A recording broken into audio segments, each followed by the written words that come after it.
Alrighty, finally getting around to some DFFOO, and we are going to be doing the Red Crystal quest this week, just because I feel like I haven't done Red in a little bit, and I think I want to get A5 and A3 for it, just because there's a lot of buffers in the Red category, particularly, like, you know, there's Beatrix, Ignis has a great amount of buffs, Aerith as well, you know, just a lot of interesting characters in there that, like, utilize quite a bit of buffs, and I think for Red Crystal, it's perfect. And here we're just going to go ahead and we do have double support here, so I think we are just going to go ahead and go into attack stance with Ignis, just because we have Aerith to really avoid the debuffs, so, you know, it's not really going to be an issue. So here we're just going to go straight into Sage Fire. Then we do have Kurasame here as well. He is going to be getting his FE50 in the upcoming banner with Snow, and that should be interesting, but I think here we're just going to buy some AA real quick. And these guys, like, they'll buff and they'll debuff and they'll also poison us throughout certain stages of the fight. And it's not really going to be that big deal in all honesty. We're just going to, you know, stay how we do, or stay how we are, and just really handle this fight without much of an issue. Just because this is one of those fights that, like, came out that was basically mechanicless. Not much going on at all. And here we're just going to, you know, just a Brave Gain with Aerith, or not Brave Gain, Force Charge with Aerith real quick. She is FE50, just because she also has her FE50, and man, having these supports with FE50 is absurd. It's so strong. It's so strong. So we're just gonna Force Charge a little bit. And these guys will, yeah, they'll grant buffs to themselves, which is fairly annoying, but it's also not the end of the world. And actually, I totally forgot that Aerith can't actually handle that all super well. Ah, but whatever, it's fine. It's not gonna matter that much in the grand scheme of things anyway. Just because we're just going to Cross Cleave. Let's just go ahead and dispel all those. And see more, you know, just being a ridiculous spell. And I think I probably should have waited on that. I think actually they do that twice.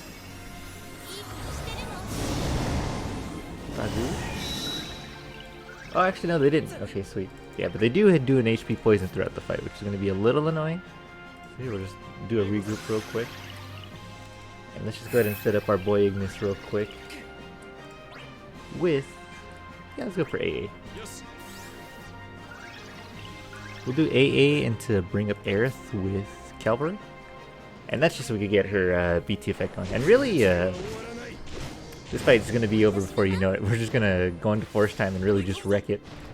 But I think, in all honesty, with the upcoming fights, I think Jesse's fight has a little bit of mechanic to it, but, you know, it's like nothing crazy or anything. You just really have to make sure you can deal with turn warping coming up tomorrow. And today there actually was a Tekken 8 showcase for EVO, and man, that was super sick. Like there was like a Reina character trailer that came out, and that was really cool. But I don't know if I'm going to actually do a reaction on that. Probably not, in all honesty. The character reactions I'm pretty indifferent about for the most part. I think Reina's like just okay looking. And here with Aerith, I'm gonna go ahead and get her Holy going. And then Kurasame will be the same with his heal row, or with his BT effect, and then we'll just go straight into Ignis Force Time. And I wonder if I actually want to... yeah, because Ignis will be the best Force Time for this fight. Oh, actually, it might not. I think Kurasame might actually be a little better. Just because he actually... because we're going to be getting poison throughout the fight, and Ignis wants 100%. So actually, he's probably not the best for it. So here, well, we do want this up.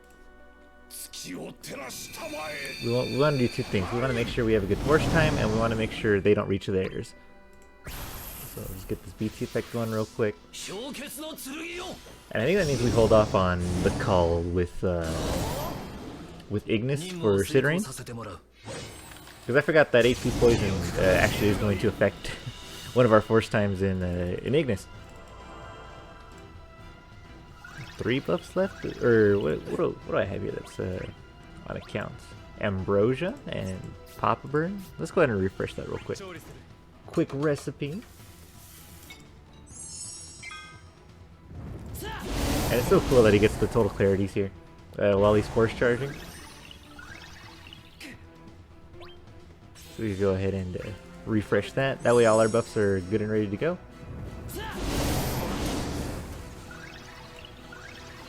And here we'll just go ahead and luckily we can actually turn manipulate with with Ignis, which is kind of neat.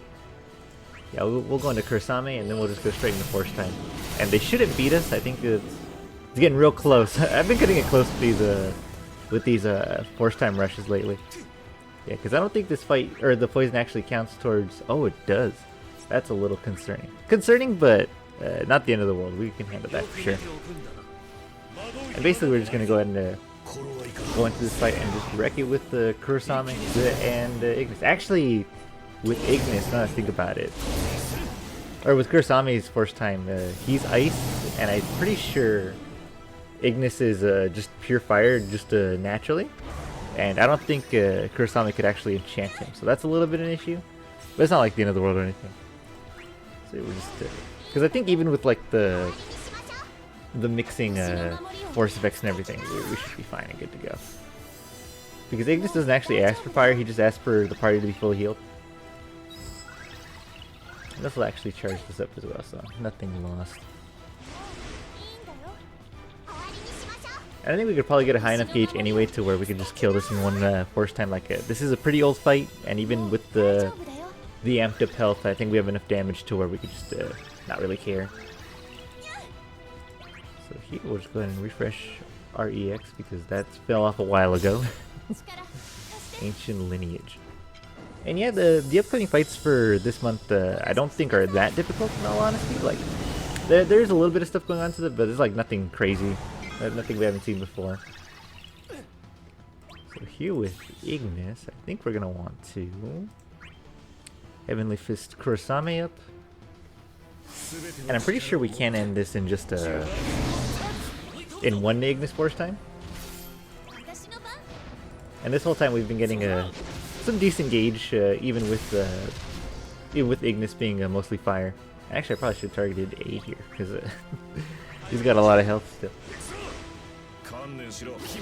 Yeah, so we are going to be going in on 7 turns, but that's actually not the big deal. It's fine. And I don't think I actually put any Brave Regen on this party, so a little unfortunate, but it is what it is. And we should probably, even when we come out of the Force, or even when we come out of the BT phase and we go into Force Time, I'm pretty sure we should be able to finish this off. Once we go into Summon, and it'll, not be an issue.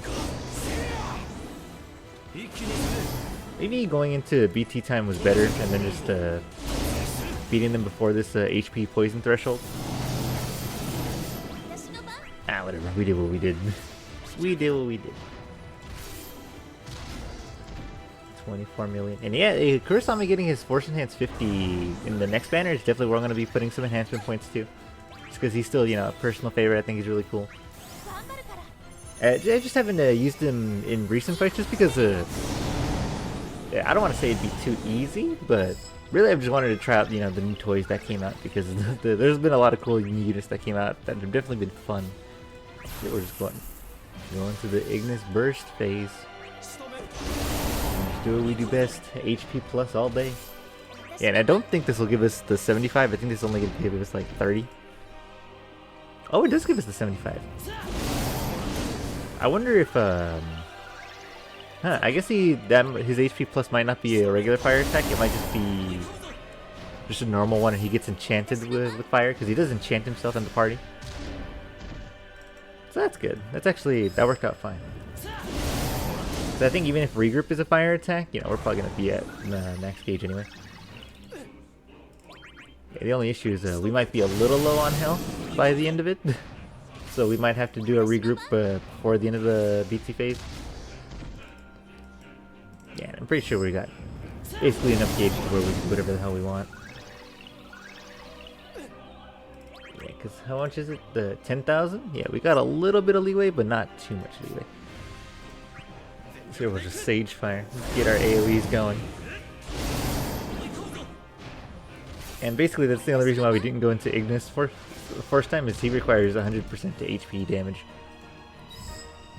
Yeah, Kurasame just ended us with the better gains in my opinion. Okay, see, this is what I'm worried about. We're getting pretty low. 36? I think here we just go for... Actually, Alexander summon would have been perfect here. Oh, the FR attack actually heals and overheals, right. I totally forgot about that. I totally forgot about that. That was definitely an oopsie. Oops. Ah, whatever, we'll be fine. Loosh. Yeah, we're still above maximum, so we should be fine actually. Let's just go ahead and bring Aerith up just in case. But I think this should be the end of the fight. Yeah, I don't think they're gonna, put up much more. And I think the only passive I'm interested in right now in red is A3 and A5. Just the offensive passives. There's some good defensive characters in A3 or in Red Crystal, like Beatrix and Rex together actually are a pretty good pair from what I've seen. But I think we're just gonna go straight for just some offensive stuff. Get some Ignis buffs on here because I think I might bring out Ignis a little more just because he's pretty cracked in all honesty.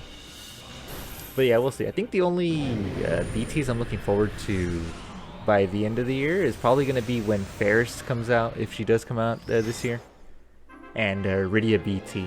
And of course, it's like Rufus and Angeal, like the big damage dealers.